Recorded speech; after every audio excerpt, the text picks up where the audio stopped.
O Ya Alexis, por estamos favor, ya. presente. Listo, perfecto. Ya ha anotado inicio la grabación. Listo, profe Gabriela, ya. Bueno, muchísimas gracias. Entonces, voy a iniciar. Good afternoon to everyone. It is my great pleasure to welcome you to the research seminar of basic science, a space dedicated to exchange of ideas, advance of scientific thoughts, and strengthening of our academic community through dialogue and shared experience. In an era where data drives decisions making in nearly every sector, the field of education is no exception. As educators, researchers, and academic leaders, it is imperative that we not only collect data, but also learn how to interpret and apply it meaningfully. To better understand the needs of our students and staff, enhance learning environments, and inform institutional strategies. This session will guide us through practical ways to transform raw data into actionable insights, empowering us to the design interventions and policies that are evidence-based, inclusive, and impactful. Today, we are honored to open this seminar with a thought-provoking and highly relevant conference entitled How to Use Data to Create Strategies to Support Your Students and Staff. It is an honor to introduce our distinguished speaker, Héctor Gómez Argote. Mr. Argote holds a bachelor's degree in modern language from the University of Caldas and a master's degree in educational administration for the University of North Carolina at Greensboro. With nearly 20 years of experience in the field of education, he has demonstrated a deep commitment to academic leadership and student success. Currently, he serves as assistant principal at High Point Central High School in North Carolina, USA, where he continues to impact both students and staff through his leadership and expertise. We extend a warm welcome to our speaker and to all participants. Thank you for joining us in this academic space. May today's session inspire new perspectives and collaborative opportunities. Thank you, Mr. Gomez, for accepting our invitation. This space is yours now. Okay, thank you very much. Thank you all, and it's a great pleasure to be here today. I know some people is asking like, hey, I don't understand English. Is this gonna have subtitles? Yes. The presentation is going to have subtitles in Espanol. And again, at the end of the presentation, we're going to have some questions. Feel free to ask in Espanol as well. If English is not your forte, feel free again. The point of this is to communicate. And as a teacher and someone who works in education, I always tell my students and the people I work with, if you don't speak English well, it's okay. Just be sure the other person understands what you're trying to say. So with that being said, I'm going to go ahead and start sharing my screen because I have a lot of screens and slides to share. So let me go to my PowerPoint so most of you can see my presentation. Please let me know if you see my presentation, my screen. What do you see? Do you see my screen? Yes, we can see it now. Someone? Okay. Is it on presenting mode? Yeah? No. Okay. No. 100%. Yes. Not yet? Not yet. Okay. So again, bear with me because I have 3 different screens here. So if I present, let me see, share. Okay, let me go on this one, and then I'm gonna share this one. And maybe I can go to this one. Bear with me for just a second, okay? because again, I'm not used to presenting and having this many screens on my end. Okay, so let me see if I can see you all on this one. Okay, and then I'm gonna go here, and I should be able to share now. Okay, now is it on presentation mode now? Yes. Okay, so if you see me looking up there, it's because I have one screen there and two screens here. Okay, and I think it's also showing you the subtitles, right? Yes, okay, we can see. So let me go ahead and start. So thank you all for being here today. As they say, my name is Hector Ancísar Gómez Argote. I am an educator. I love what I do. I love education. I have been doing this for about 20 years. And yeah, I started like maybe some of you and most of you in Colombia. I'm a native of Pitalito, Huila as well.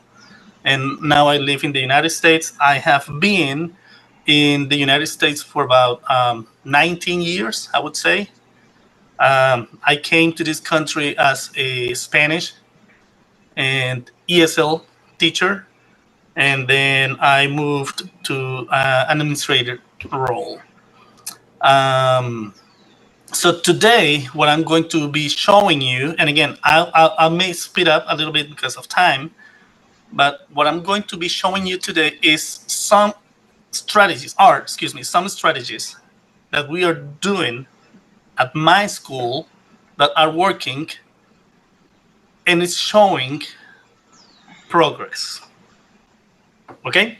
So the title of this presentation, as you see, is How to Use Data to Create Strategies to Support Your Students and Staff. So this is focused on those of you who are in a school setting. Maybe if you're not in a school setting, some of these strategies may also work for your workplace. Okay, so with that being said, let me go to my next screen if I can go. Okay, so the purpose of today's, and please let me know if you see my screens, because I'm using 3 different screens here. So you see one that says introduction, right? Yes. Okay, cool. So the purpose of this, when we started here at High Point Central, was the thing that I'm going to show you, and our pillars for today's presentation was to analyze recent data and how to develop some strategies to enhance student and staff support. Also, we're going to see, or we're going to have a little overview of enrollment, demographics, performance, and recommendations. Okay, so those are the 2 basic things that we're going to be seeing today: data and a picture of my school. Before we go there, let me tell you a little bit about High Point Central. High Point Central is a high school located in High Point, North Carolina. We have grades 9 to 12. For those of you who don't know, the school system in the United States of America goes from 9 to 12. I know in Colombia it's basically 9 through 11, but here it is 9 to 12. 9, 10, 11, 12. Okay? Right now, my school has around 1,700 students. Okay? So that's an overview of my school. Now, I want you to pay attention to these numbers. Remember, this presentation focuses on data and how the research, the analysis of all these data trends helped us better the school where we are right now. So in 2020, 2021, High Point Central had 1,165 students. Okay, okay. When it came to 2021, 2022, we went from 1,165 to 1,136. For the year 2022-23, we went to 1,081 students. Okay, and then the last year, 2023 to 2024, we ended up with 1,700, and 7 students. As most of you can see, our enrollment is declining. We have less students now. Keep that in mind. Now, you may say, okay, so what are the students that go to High Point Central? My school right now we have 38% African American. 34% of my students here are Hispanic or Latino. 12% of my students are Caucasian or white. 10% of our students here are Asian or from Asian descent. And then we have 3.8% of my students who are from 2 or more races. And then we have, if we were to count the Asian, the Hispanic, and the African American, the minority enrollment for my school is 87%. Again, I know this is something difficult to think in Colombian terms, but when it comes to the United States, we are always talking about, okay, of the people you serve, what's minority and what's not minority, because of the gaps, because of the racism in the country. So that's also something that we need to keep into account always. So keep this in mind as well. 87% of my population, of the students that I serve, are minority. Okay. The next one, let's talk about the students and their socioeconomic indicators. I want you to pay attention to this number as well. 99.7% of my students receive free or reduced lunch. What is this? When a school, okay, let me word this out. When a school has this high number of students receiving free lunch, that means that most of the students in this school are poor. Yes.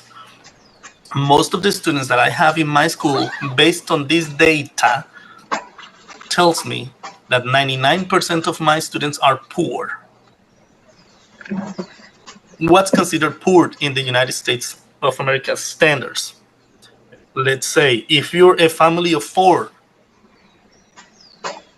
and you make less than $32,000 a year, that means that you're poor. Let's say if you're a single person living in the United States and you make less than $15,000 a year, that means that you're poor. So 99.7% of my students are poor. When we saw this number, we were like, okay, so we need high economic support services. Okay, so we were like, hey, most of my students are poor. What are we doing? What can we do for them?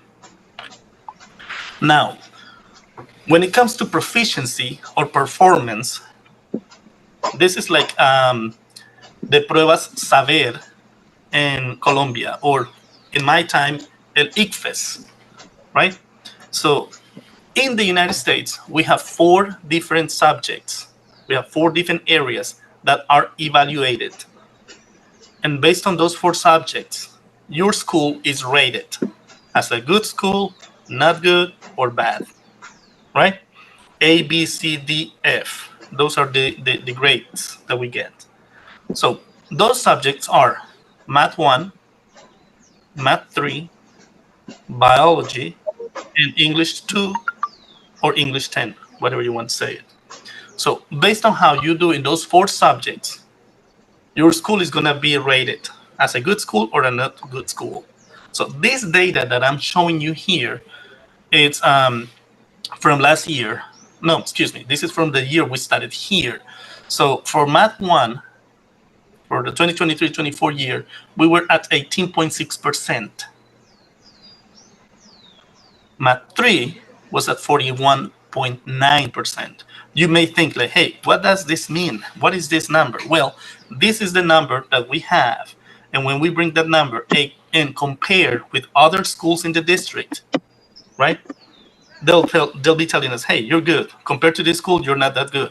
So if you see here, we were both in this Math 1 and Math 3 below district and state averages. So my students were not getting good results.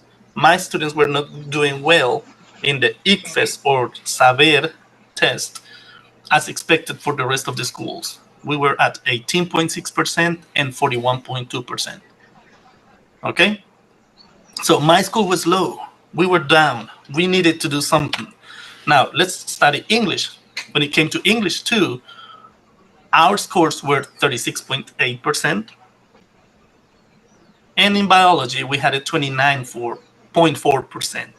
Again, if you saw these numbers compared to other schools, we were below other schools. So we identified that there was a need to strengthen instruction in core subjects. In other words, we saw that we needed to do something to get better results in English 2, Biology, Math 1, and Math 3, because the data is showing us that we're below. This is from 3 years ago when I studied here. Okay. Now, another thing that the school is rated on is graduation. For the year 23-24, we saw that the graduation rate of my school was 93%. So that's telling us we are graduating 93% of the students that come to my school. And that doesn't mean that they graduated from 12th grade. That means that they studied with us from 9, 10, 11th, and 12th grade, and 93% of those students came to us and they graduated from us. So that's telling you a little bit of, okay, so we had some strengths, but we also have some deficiencies. Okay? Now, when it comes to the student-teacher ratio, and again, I'm talking about a lot of numbers here. I'm telling you a lot about numbers. I'm going to give you the strategies that we use later.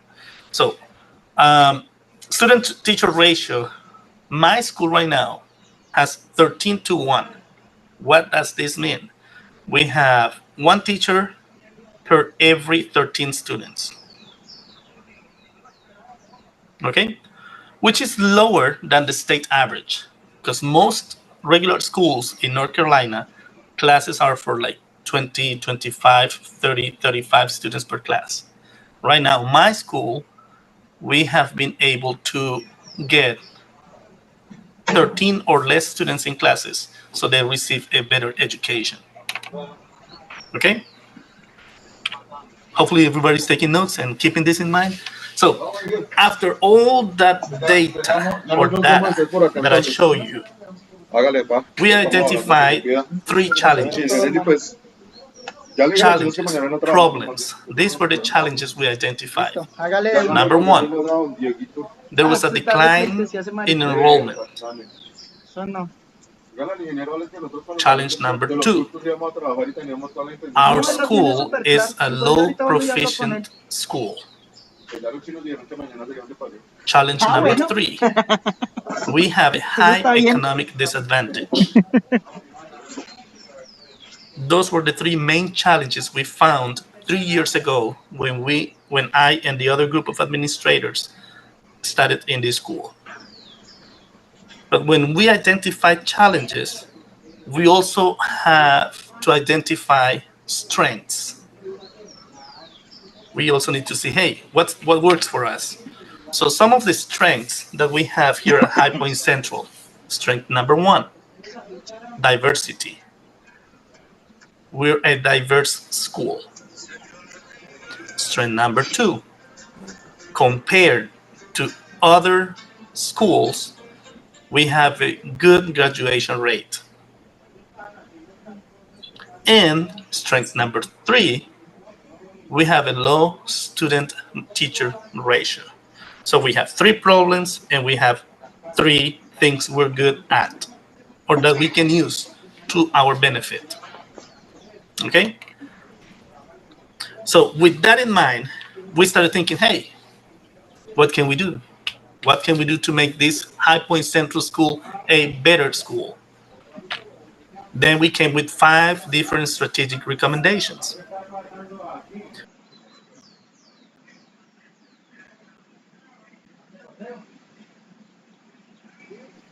César, qué pena, es que nos quedamos sin audio. Por favor, ¿puedes reactivar su micrófono? ¿Es tan amable? Okay, good. Where was I? Listo. Can you hear me now? I don't know what happened. Lo miramos allá, estaba mirando hacia arriba y ya, listo. Perfecto. Okay, that's good. I got it. So, okay, so I'm going to go ahead and back a little bit on this one. So, again, did you hear this? ¿Escucharon esto? Did you hear this? Yes. Okay, good. Diversity strategy number 1.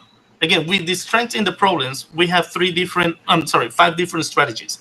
Strategy number 1.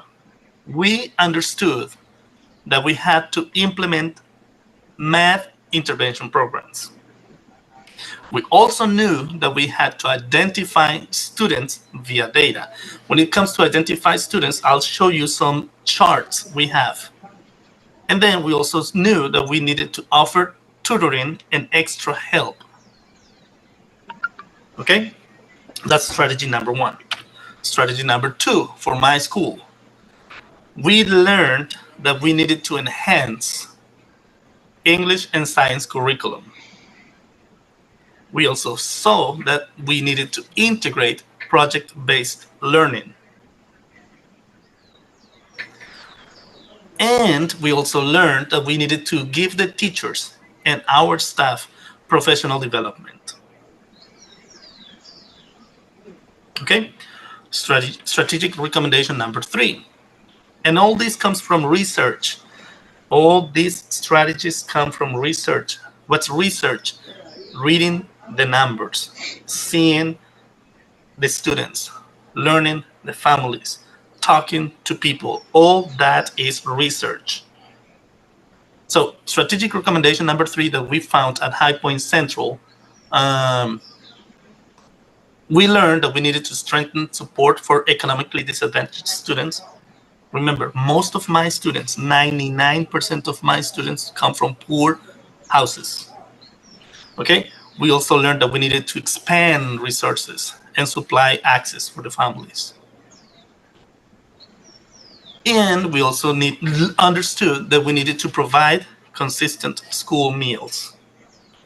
Because yes, some of you may not believe this, but we have students that don't have food at home. We have a lot of students whose only meal is going to be the one we can give them here in the school. And that's unbelievable because we're in the United States. But that happens a lot, more than you should or may imagine. Okay, so when it came to strategic recommendation number 4, we also knew, because we were a diverse school, that we needed to promote cultural competency and inclusion. Also, we needed to understand that we needed to respond to cultural aspects of the life with professional development. And we also learned we needed to celebrate diversity through events.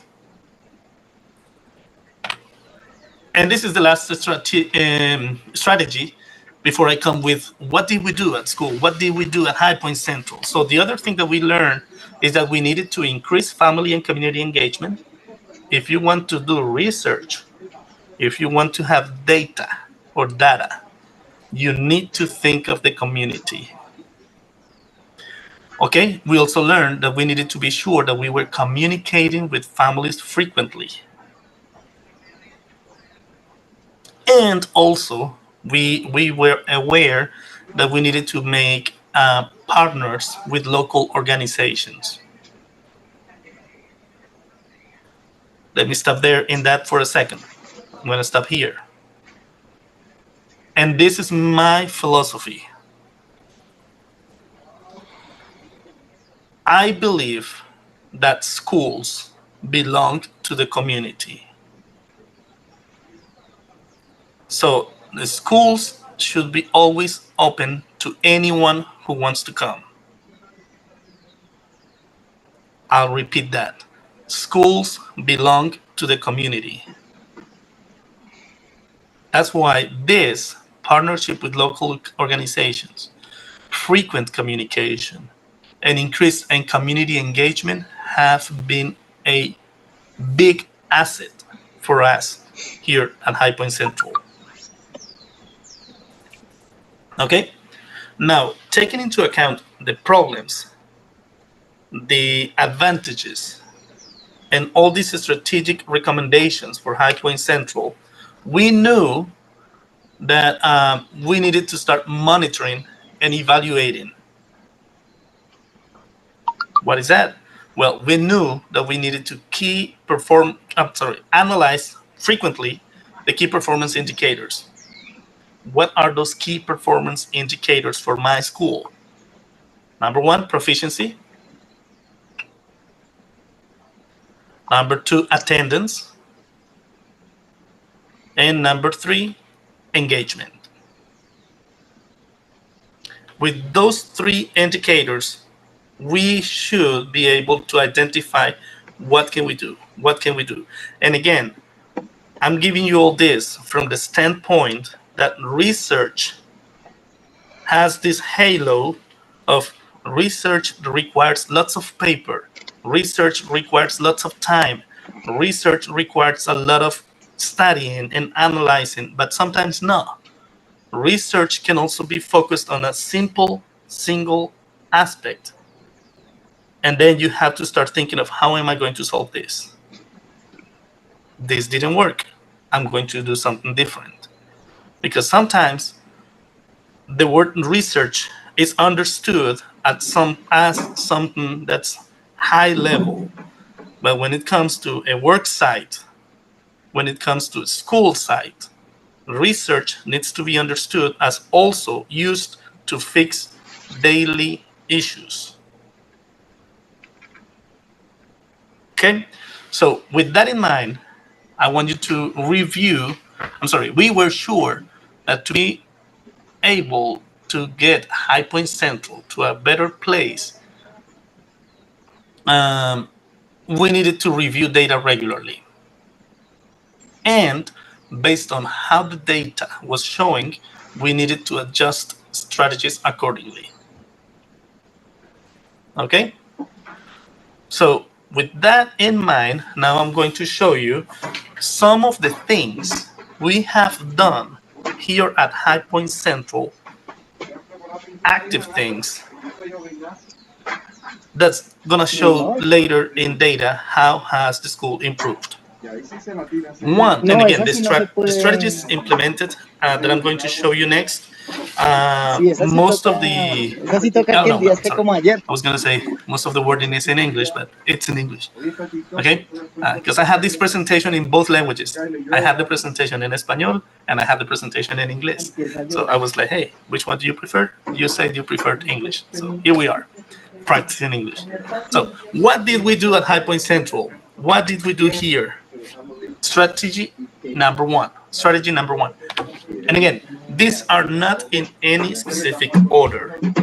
I'm just showing you some of the things we have done through the years to get the school to a certain level. So the first picture you see here, it says, welcome to High Point Central, the gathering of the herd. I'm going to say this in Espanol so you understand the wording. La reunión de la manada is the gathering of the herd. Okay. We implemented 4 different gatherings of the herd, or reuniones de la manada, throughout the school. What is this? School was going to be open after school hours from 5 to 8, 4 times a year, where families and parents could come to us, right? And we should be able to give the parents and the families with different things, right? If you see this screen, I don't know if you can see it well, if you're on your computers, right? But this is one, I think this was the last one from April, where we prepare a night for the families And in every floor of the school, in every area of the school, we had something specific for them. I'm going to highlight this one, the first floor right.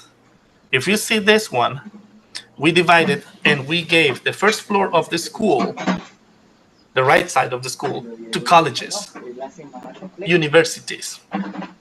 So we had, I think that day we had 17 different universities visiting us. 17 different schools. We invited them, they came to us. So any family who was interested in learning about that school, they'll come to us. And they'll be like, hey, I want to learn about UNAD. We'll be like, okay, yeah, they're in room 101. Okay? So the second part of this, where I'm highlighting right now, it was organizations, companies. We called places, we called companies, and we told them, hey, are you hiring? Do you have any internships?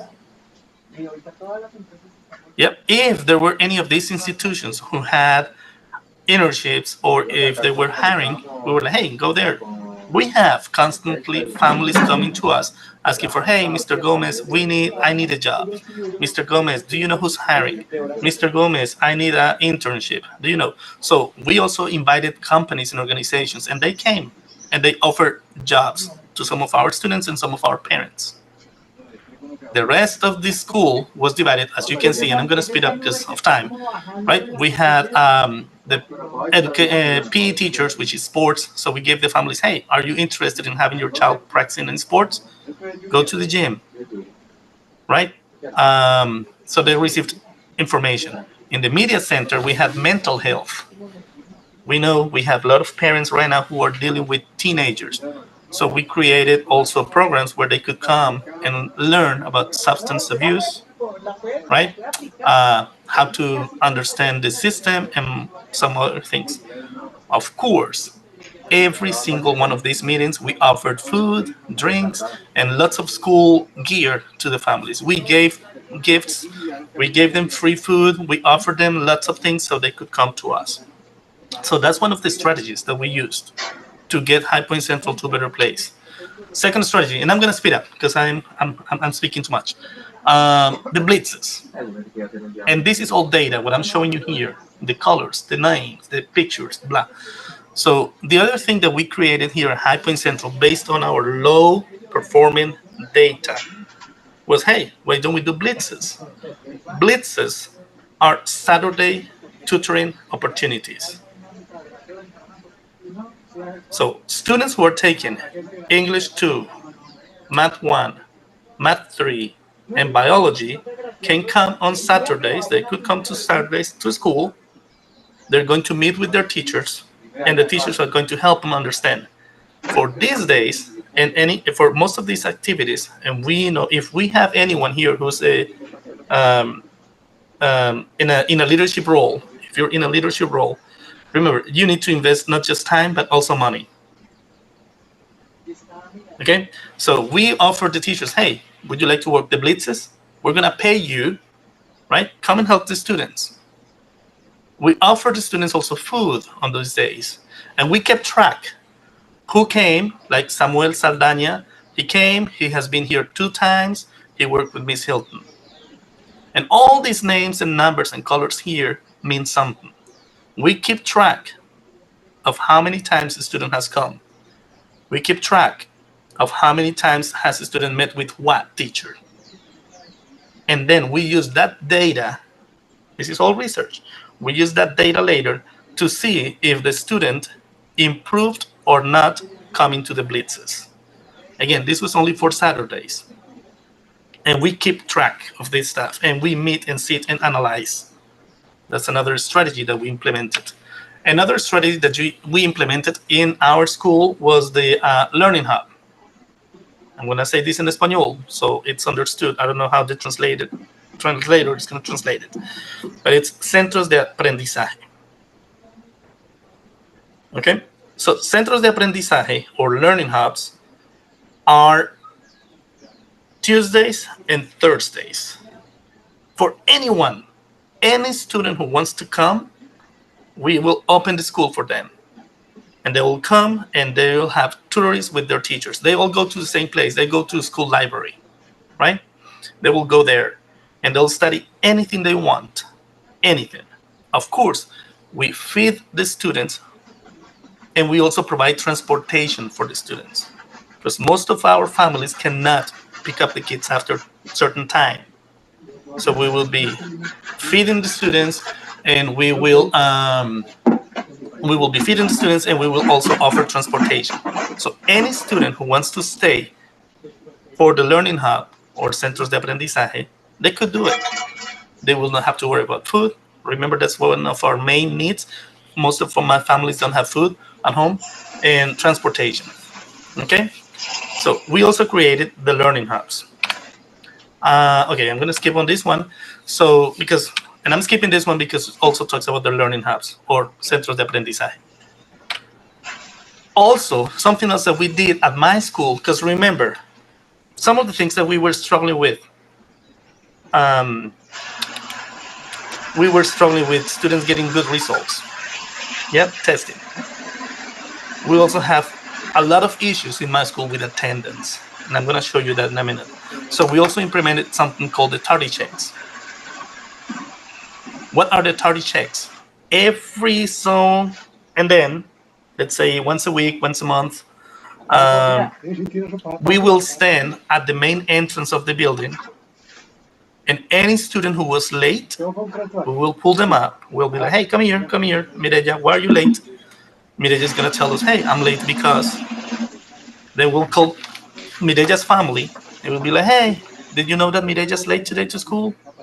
Remember, school hours are blah, blah. Oh, now that I have you on the phone, mom or dad, let me tell you, she's failing this class, she has been late to these many classes, or she's a great student. We'll use that opportunity to communicate with the families. And we did that once a month, once a week, every zone, every once in a while. So the starter checks were amazing because a lot of families were reached. And also, students stopped being late to school because they were like, hey, I don't want to be late because they will call my family. What else did we do? Okay, this is the radar. I'm going to highlight the word radar here. Okay? The radar meetings, and I'm going to show you another one. Again, purpose of my school, we need to be sure that our students are getting good results, and we also need to be sure that my students are coming to school. We needed to be sure that my students are eating something. So we created the radar meetings. The radar meetings were done every Tuesday at 11 a.m.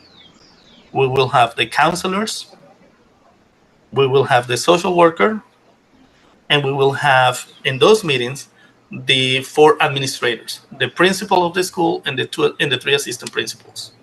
Everybody would meet on that day.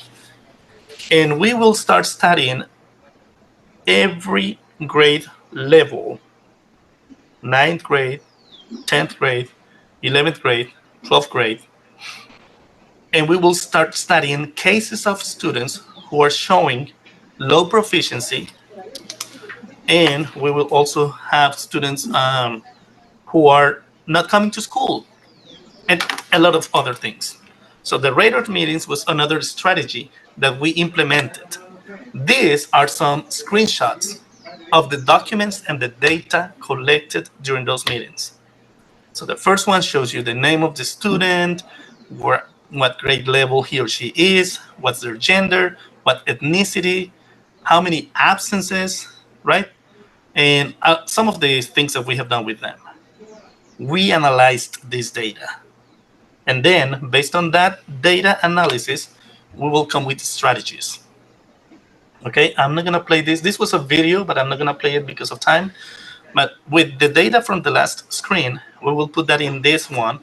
And this is going to show you like the student name, what grade, if the student was EC or EL, this means if student had some learning disabilities, how many absences, what are some of the things that the student is failing. And if you go all this way where the cursor is moving, you will see some of the things that we have done to help this student. I don't know if I can, let me see if I can play Just a short clip. I want to show you something. Okay, here it is. Here it is. Let me pause. It's coming. So you see that we took. Okay, here it is. It's coming. So you see that every time we met with them, the counselors and everybody, we took notes. Like, hey, updated February 22nd. The student spoke to mom on the phone, let him sign up for Learning Hubs, blah, blah, blah. My name is here. So that means that I met with this student on November 17th and we talked about blah. So every time we met with one of these single students who were having problems academically or attendance-wise, we will go to this document and register. We'll put it there. This is going to help us keep track of what has been done to help this student. Okay? I'm going to speed up because I have like not that much time. Let me go to the next one. So other things that we did at my school, because I know we have 15 minutes for questions and I'm almost done, I promise you. So some other things that we did. We implemented sweeps, or en español, barridas. Students have 5 minutes to get to class. If they take more than 5 minutes, they're not allowed to go to class. They have to go to a specific classroom. There's going to be one person in there. They have to call your home and, hey, did you know that Liz Lay is late to class today? I just wanted to let you know, okay? And with a pass, that student will go back to class. We also, and this is something that we are very proud of, at High Point Central, we hired a diverse staff. When I came to this school, I was the only Spanish-speaking professional in the building. I'm going to say that again. When I came to High Point Central 3 years ago, I was the only Spanish-speaking person. Professional. Remember, 34% of my students are Latinos. Almost 400 of my students speak Spanish. Almost 400 of my families speak Spanish. And there was no professional in the building who could speak Spanish. So we saw that as a problem. So we started hiring a more diverse staff. Right now, we have 2 secretaries who are bilingual. Right now we have, I would say, 2 or 3 teacher assistants who speak Spanish, Urdu, and I forgot the other one. I think it's Vietnamese. I may be wrong. Okay. Our social worker speaks Spanish as well. And now we have close to 10 teachers from different countries who speak more than one language. We have teachers from Jamaica. We have teachers from Ghana. We have teachers from Mexico. We have teachers from Panama, Colombia. And I may have missed 1 or 2 countries down there. But we have been, what's the word that I'm looking for? Strategic when hiring people, because we need to be sure that we serve our population. Man, we also started communicating in different languages. Before we got here, communication was only in English. When we started here, we sent every week communication in Espanol and English, and we tried to send it in other languages as well, Arabic, Urdu, Vietnamese, and any other language the families speak. Community outreach is a big, big part of our strategies. And again, all this came from the data we collected. With all the problems we saw, we were like, hey, what can we do to fix this? Okay? And of course, the alums. Okay? I know the translator says alarmas. No, it's not alarmas. Alums es los graduados. Personas que ya se graduaron de la universidad. Personas que ya se graduaron del colegio. They are a big part of our strategies. Lean on them. You don't know how much money people who has graduated from this school has given us to help the students. A lot. And I'm saying a lot. I'm not giving you the numbers because I don't have that data with me right now. But people who graduated from High Point Central years ago, 10, 15, 20 years ago. They have given us a lot of money. So we have been able to pay for food for the students, transportation for the students, tutoring for some teachers to stay after school. Hey, we'll pay you 2 hours. Stay, work with the students. The alumni is a big asset when it comes to the implementation of strategies. Please lean on them. Don't lose them. Okay? And I'm speaking for those of you who work in school setting. Now, those were some of the strategies that we used. Now, I'm going to talk to you about the results. And I'm going to speed up. Results. Last year, High Point Central was recognized with the award as the most improved school in Guilford County. So last year, with all the things that I showed you, we were the school that got the best results compared to other schools. So these are just 3 screenshots, and this is a link to a YouTube video that's going to show you how much we have improved. I'm going to show you quickly. This is just data, okay? So from the 23, let me go here.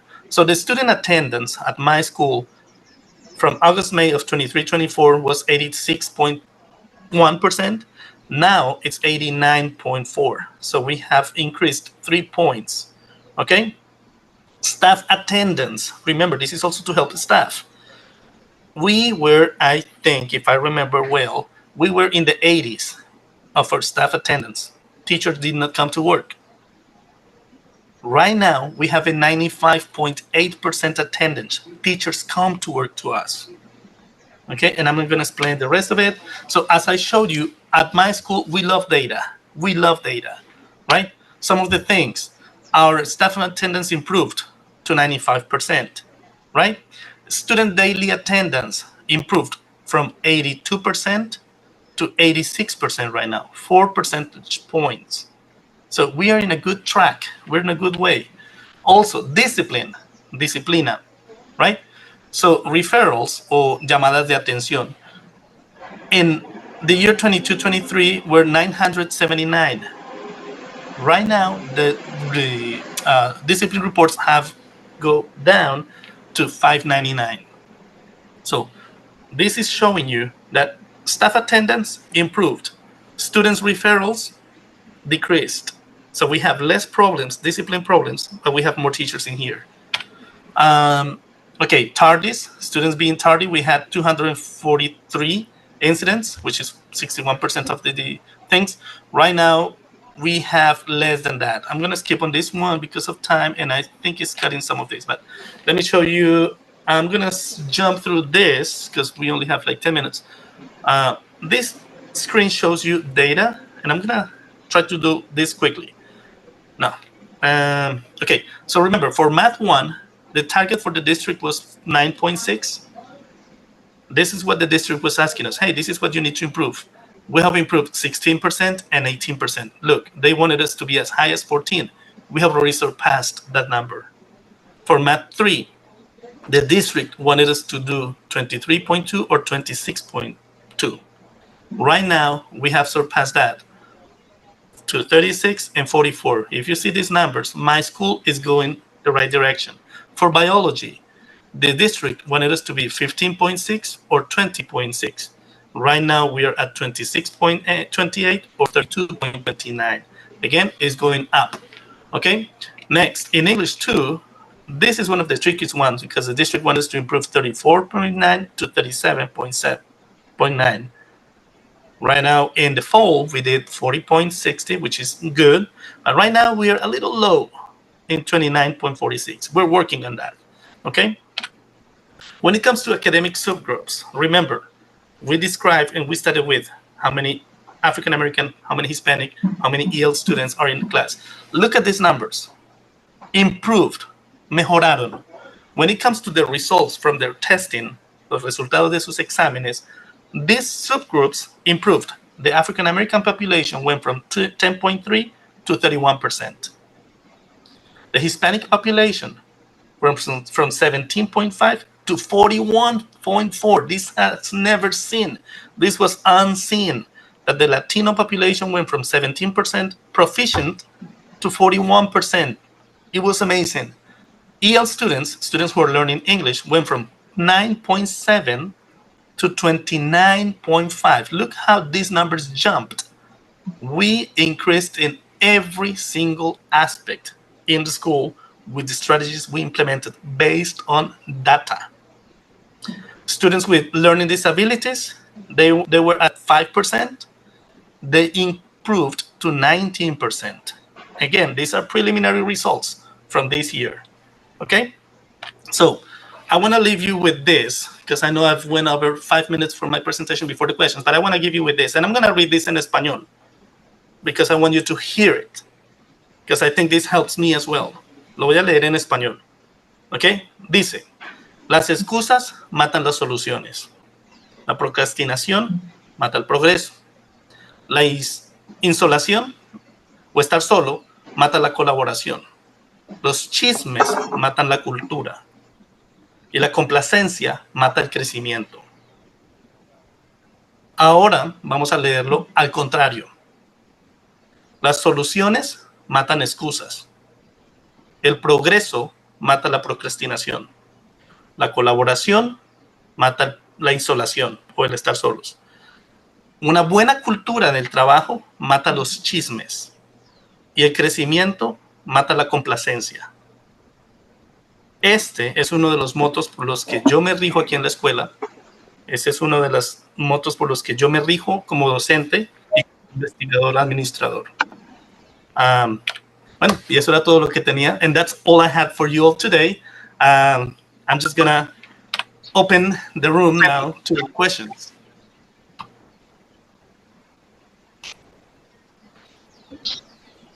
Thank you so much for your conference today. We extend our sincere gratitude to Mr. Hector Gomez for sharing his valuable insights on how to use data to create strategies to support your students and staff. His experience and perspective have given us practical tools and meaningful reflection of the power of strategies in educational leadership.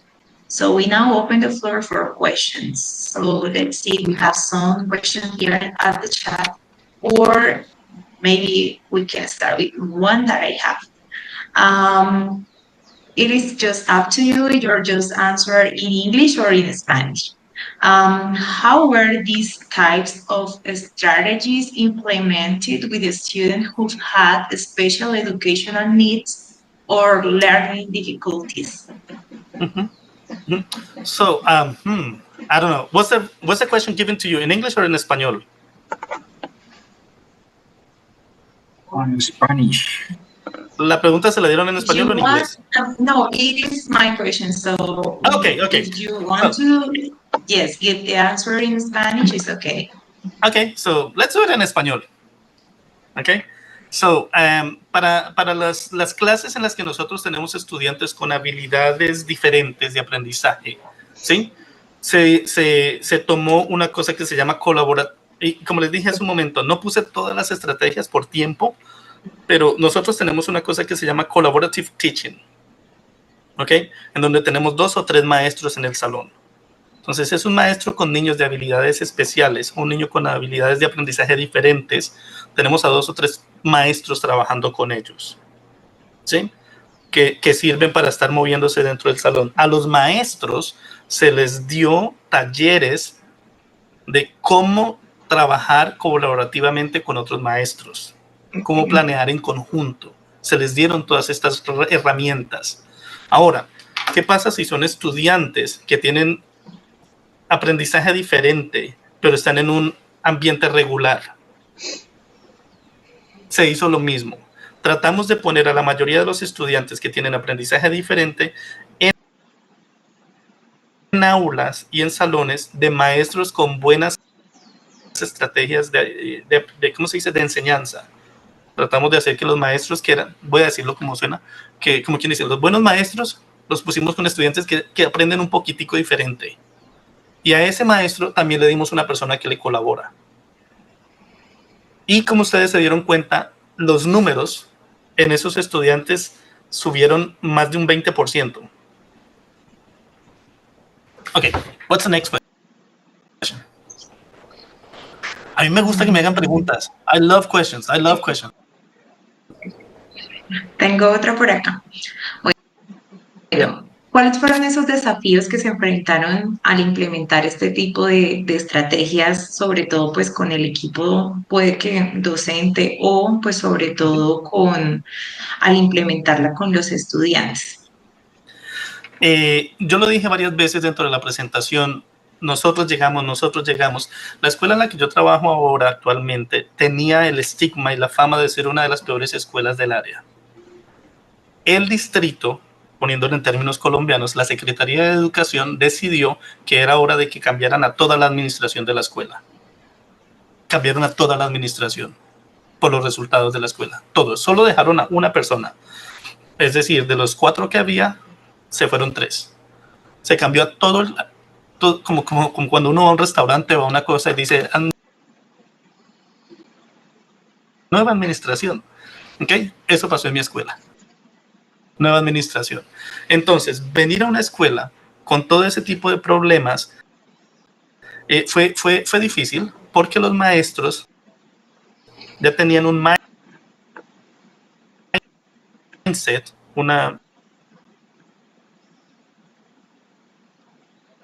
¿cómo se dice? No sé cómo se dice mindset en español.